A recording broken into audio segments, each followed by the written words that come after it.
क्या वो इस वैक्सीन के साथ जुड़े हुए थे?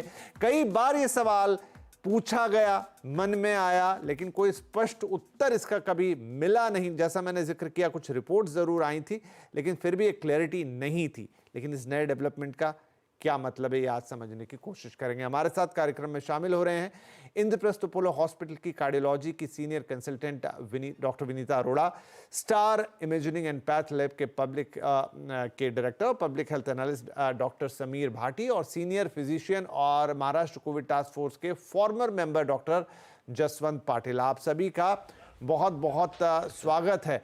तो वनीता, आपसे ही शुरुआत करते हैं हम सवाल जवाब की। और देखिए, एक बहुत बड़ा सवाल, जैसा मैंने कहा, पिछले कई दिनों से जब से वैक्सीन्स लगी हैं और फिर हमने देखा कि कुछ लोगों को सडन हार्ट अटैक या कुछ अन्य तरह के प्रॉब्लम हुए, और कहीं ना कहीं बैकड्रॉप में लोगों को लगा कि भाई इसका क्या कोई कनेक्शन है। इनफैक्ट भारत में 1-2 कमेटियां भी बनी, कुछ हॉस्पिटल्स की रिपोर्ट भी आई, जाँच भी हुई, उसमें तो कुछ खास निकला नहीं। लेकिन अब ये जो ब्रिटेन में नया डेवलपमेंट हुआ है, इस पर आप क्या कहेंगे? कंपनी ने कोर्ट में खुद एडमिट किया है कि उनकी वैक्सीन से खून के थक्के जम सकते हैं। और इनफैक्ट जो हमने रिपोर्ट बताई, वहाँ के लोकल मीडिया में जो छपी हुई खबरें हैं, जहाँ कंपनी ने माना तो है ही, लेकिन साथ में लोग भी वहाँ दावे कर रहे हैं, और कुछ लोगों की मौत भी हुई है, कुछ लोग गंभीर रूप से बीमार भी। हम क्या माने कि इन सबके पीछे फाइनली वैक्सीन ही जिम्मेदार थी? Vipin ji, thank you for this question. देखिए, ये ना, आपने जो क्वेश्चन जिस तरह से मेरे को पूछा है, it is a very controversial statement and I don't think सो हम इसको इजीली आंसर कर सकते हैं। आपने पूछा मेरे को कि क्या सिर्फ वैक्सीन रिस्पॉन्सिबल है, क्या कोविड का प्रोथ्रोम्बोटिक इफेक्ट हमने नहीं देखा है?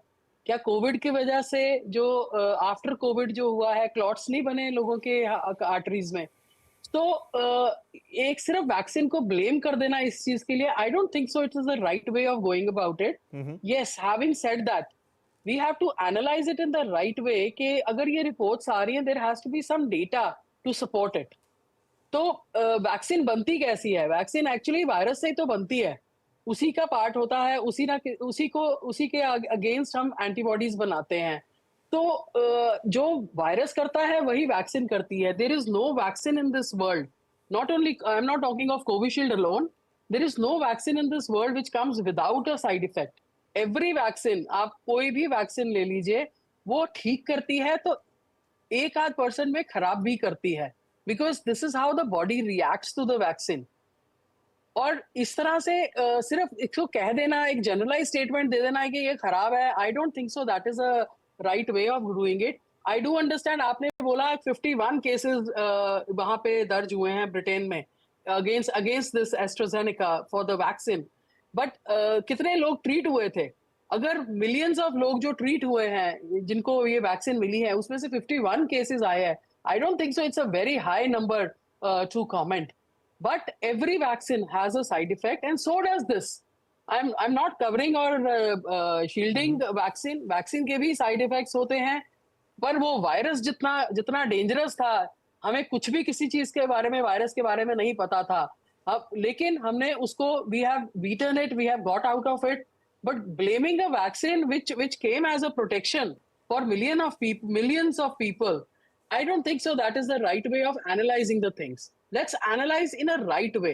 Every vaccine has a side effect. Why only Covishield? Every vaccine, whichever vaccine you use, doctor it has a side effect. Doctor Patil, तो एक बात, जब वैक्सीन आ रही थी तब भी एक जनरल परसेप्शन में बहुत घूम रही थी कि वैक्सीन जो होती हैं वो उनको एक लंबा समय लगता है डेवलप होने के लिए, कई साल लगते हैं जब उनके सारे साइड इफेक्ट चेक किए जाते हैं। और हमारे पास कोरोना में, जैसा डॉक्टर साहब कह रही हैं, नो डाउट कि कोई उतना वक्त था नहीं, आपको लोगों की जान बचानी थी। कोई भी ये नहीं चाहेगा कि कुछ खतरा मतलब जानबूझ के पैदा किया जाए, लेकिन जितना समय था, जैसी परिस्थिति थी और जितना मालूम था इस वायरस के बारे में, तो जो बेस्ट हो सकता था वो किया गया। लेकिन तब ये बातें घूमती थी कि भाई क्या इतनी जल्दी कोई वैक्सीन तैयार हो सकती है, क्या इसमें उतना खतरा भी रहेगा, ये सवाल भी उठे थे। और अगेन ये सारी चीज़ें आ रही हैं एक ऐसे देश से जहाँ पर इस वैक्सीन का फॉर्मूला बना। तो तो अब हम इसको कैसे इंटरप्रिटेट करें कि जो मैम ने कहा, विनीता जी ने कहा कि आपको अब उतना 50-50 देना पड़ेगा, इसको भी मौका, सीधे ब्लेम नहीं कर सकते। नमस्कार।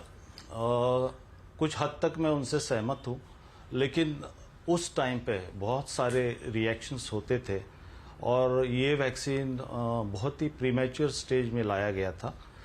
20 इयर्स लगते एक वैक्सीन को आने के लिए, और उस टाइम की जरूरत थी क्योंकि हम घबराए हुए थे कोरोना की। जो स्टेप लिया, सब कुछ किया, वो तो सही है, लेकिन इसके ऊपर जो ध्यान रखना था वो नहीं रखा गया।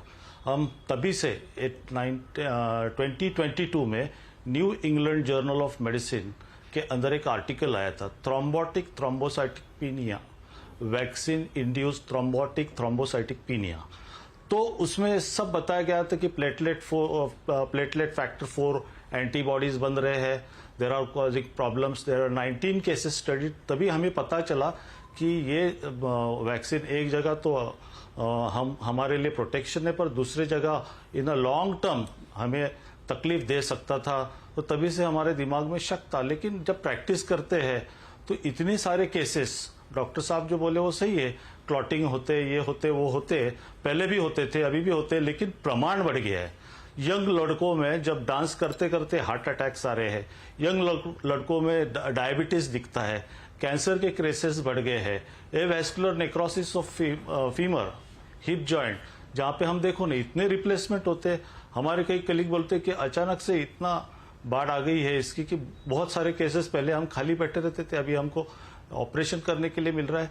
तो ये कंट्रोवर्शियल है, ये सब हम हवा में बात नहीं कर सकते। इसके ऊपर लोकमत में भी हमने एक लेख छापा था कि कम से कम पूरे इस केसेस पे ध्यान रखा जाए और इसको कैसे पहचाना जाए कि ये इससे हो रहा है, इससे हो रहा है क्या, उससे हो रहा है, कैसे पहचाना जाए।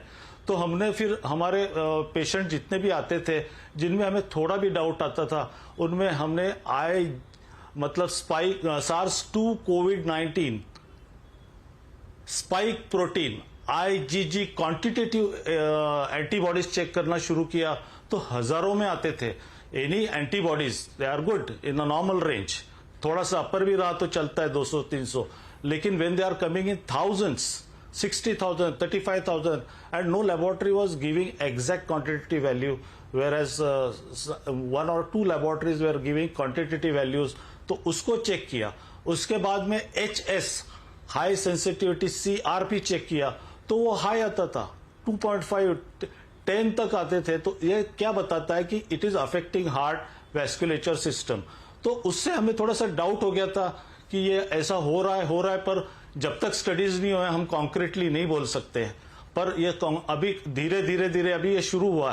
पहले तो वैक्सीन के बारे में कुछ बोलना भी एक डर लगता था कि ये एक तरफ से ये है, एक तरफ से वो है, सही है क्या है, किसी को नहीं पता था। एवरीबॉडी वाज इन डार्क, तो किसी को ब्लेम करने में तो मतलब नहीं है। लेकिन अभी कम से कम हमारी आंखें खुल गई है, तो हम ये चीजों पे ध्यान रखेंगे। मैंने एक मिलिट्री सेक्रेटरी ऑफ US का एक लेटर पढ़ा था, उसमें कहा था कि जवानों में इतना क्यों हो रहा है वैक्सीनेशन के बाद में। तो उसके ऊपर आगे पता नहीं क्या हुआ क्या नहीं, ऑथेंटिसिटी कितनी ये भी नहीं पता, लेकिन चर्चाएं बहुत शुरू हो गई थी। और आज भी हम देखते हैं कि डांस करते करते जा रहे हैं। ऐसे पहले तो नहीं देखा था, पहले भी तो मेडिकल वर्ल्ड था कि डांस करते करते गए, इतने सारे केसेस हो रहे हैं। तो कहीं ना कहीं कोई तो प्रॉब्लम है जिसके ऊपर रिसर्च होना चाहिए। और ये हमारा एक ऑनेस्ट ओपिनियन है। राइट। डॉक्टर विनीता, कोई क्विकली कोई कमेंट आप इस पे करना